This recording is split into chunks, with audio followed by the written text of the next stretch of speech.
Greetings, beloved, and welcome back to Love as a Strategy. I'm Annie.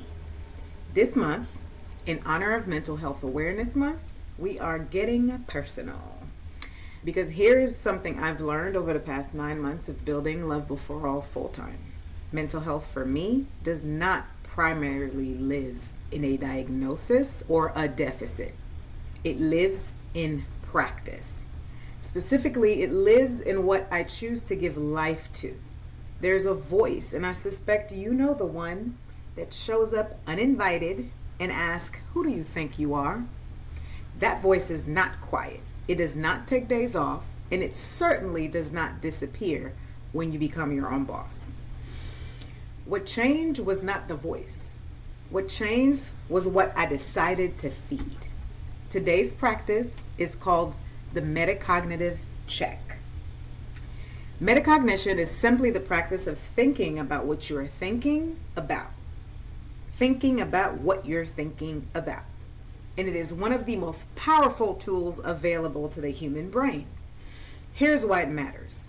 When we are afraid, truly afraid, the kind that shows up in the middle of building something new, our amygdala fires.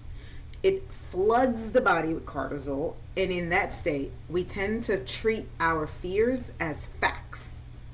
We think, I'm going to fail, and because the brain cannot always distinguish between a thought and a threat, it begins to organize our behavior around that fear as though it were already true.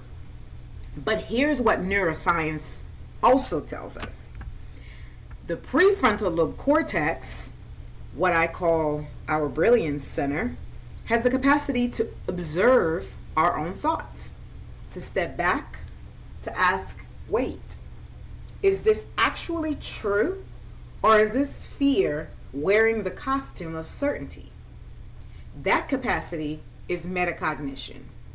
And when we practice it intentionally, we stop letting our fears drive our actions.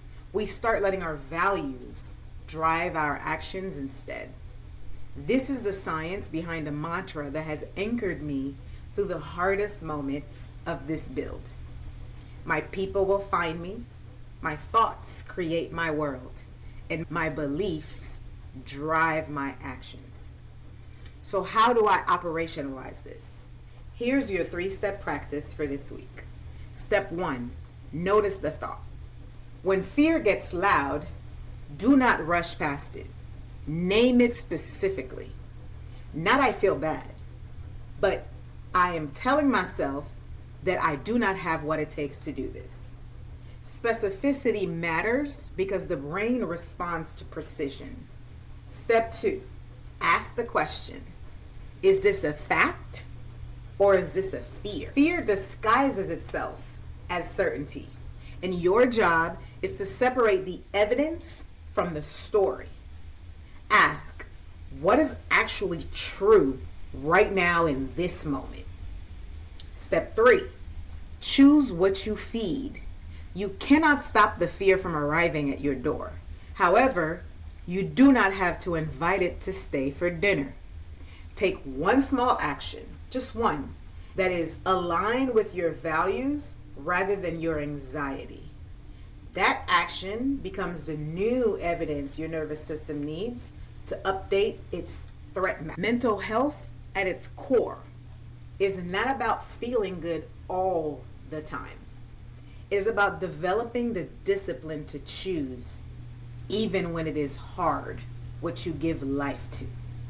Your practice this week, should you choose to accept it, is to run the metacognitive check for the next time fear gets loud. Notice it, question it, choose to feed something else instead. And in the comments, I invite you to share one thought you're choosing to stop feeding this week. Thank you for joining me for real practices, real leadership, love in action. Until next time, grow in love and grow with love.